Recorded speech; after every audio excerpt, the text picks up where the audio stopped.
Hey guys, I hope you're all doing well. Welcome to another episode of the BossBeat. I'm really excited about this week. Honestly, I wasn't super excited until I really started preparing for this and broke all the numbers down, was looking at how they work, and I have never had anybody break down the interest rates the way I'm going to break them down for you here in a little bit. As a quick recap, what we're doing this is the second of a 3-week series. Last week, what we did is we talked about the $8,000 first-time home buyer tax credit. This week we're talking about interest rates. Next week we're talking about the home prices, why they're so good, why they're low, how low they are, and then I will go on to never predict what they're going to end up being because, like I said, I'm not Houdini or God or any higher powers, so don't suggest that I am. But the reason we're doing this is that right now is a fantastic time, given these three factors, and it's a great time for first-time home buyers to get in that very first home. So, as you can see, I've changed my venue a little bit. First, one thing I did want to address. Thank you for those who brought this to my attention. Last week, I did not cover one very important aspect of the first-time homebuyer tax credit. It is, as of December 1st, 2009, it is no longer in effect. Now, let me define this a little bit better. That doesn't matter if you got a contract. It doesn't matter if you pre-qualified for a loan, thinking about buying a house. If you're renting right now and say maybe in 2 years I'm going to buy it, but I've got the idea in my head. No, none of that matters. This is an in it to win it. Now, actually better, it's an in it and won it situation. Okay, you have had to have been to settlement by or before December 1st, 2009 to be eligible for the $8,000 first-time homebuyer tax credit. You also, of course, have to fit other qualifications, which we went over.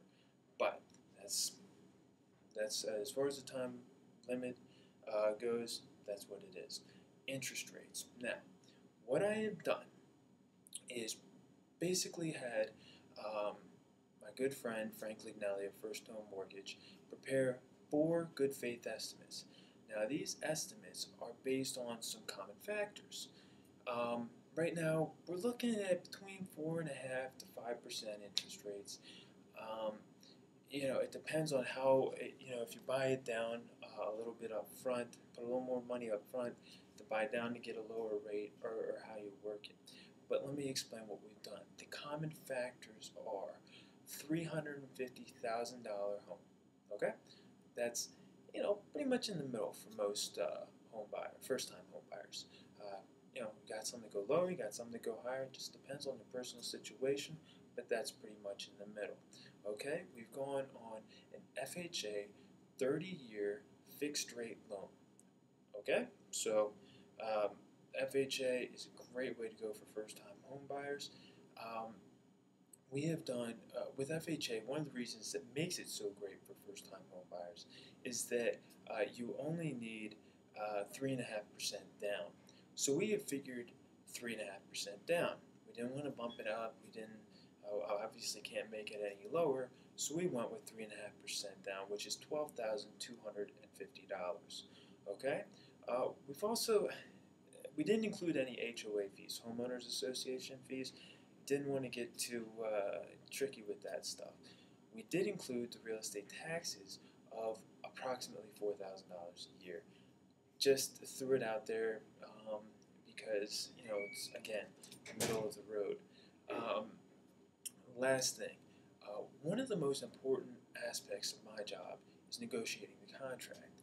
What I have done is I asked Frank to build in a 3%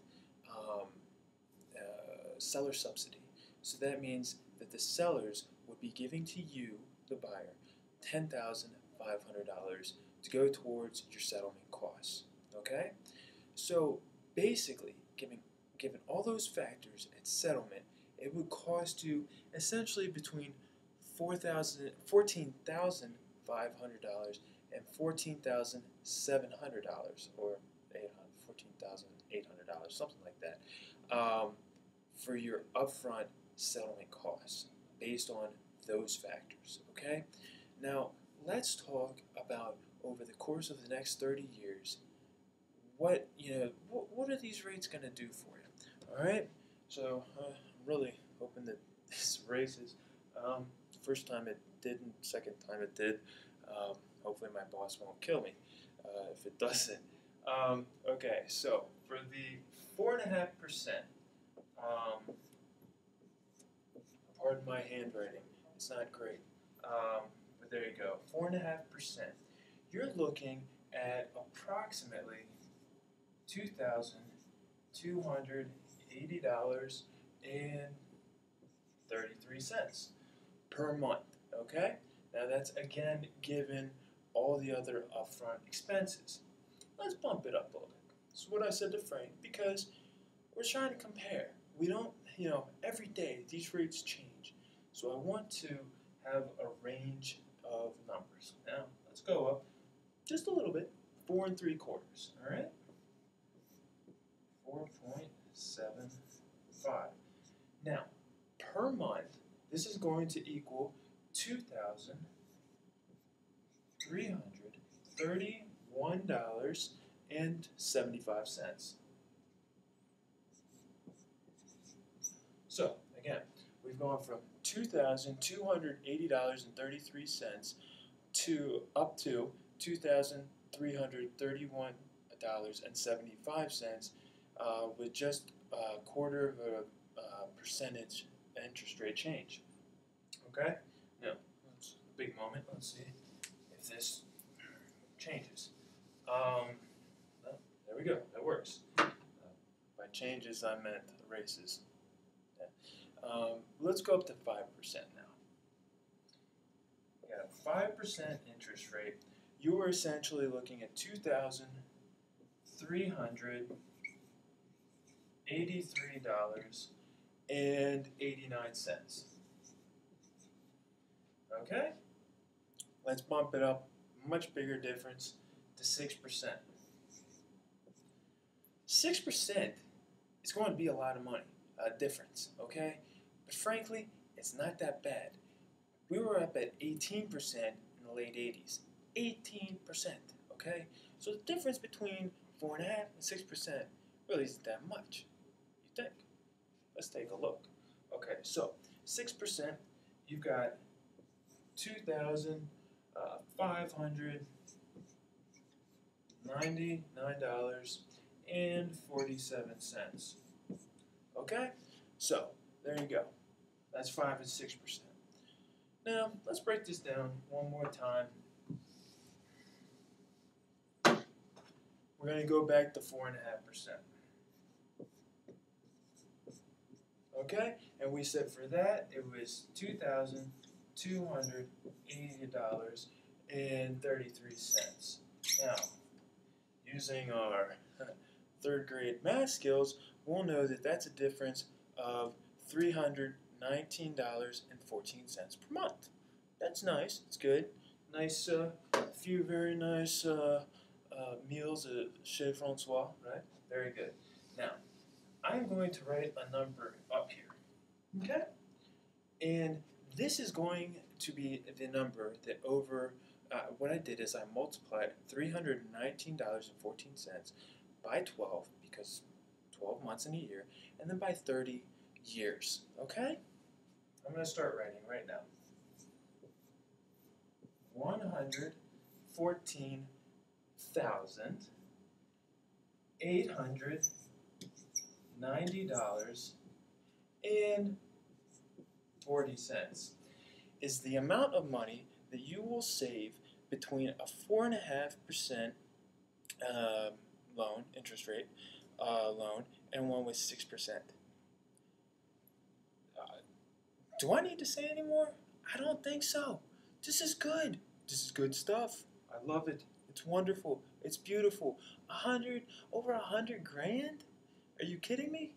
That's serious money. Okay, so again, this is money that is before tax. So you've got your tax deductions. So any of those 4.5% to 6% interest rates are before taxes. You've got deductions left and right for owning a home. So after taxes, it's going to be less than what you're seeing. But that is the breakdown for the interest rates. That is how you can save $114,000 plus some. Okay? So I hope you've enjoyed this. I know this is a little bit longer, but I hope it's been very educational, and I hope you've enjoyed it. Tune in next week. We will be doing another boss beat on the lower home prices. Again, you can reach me anytime at my cell phone, 301-221-2327. All right? Take care. I'll see you soon. All right. Bye-bye.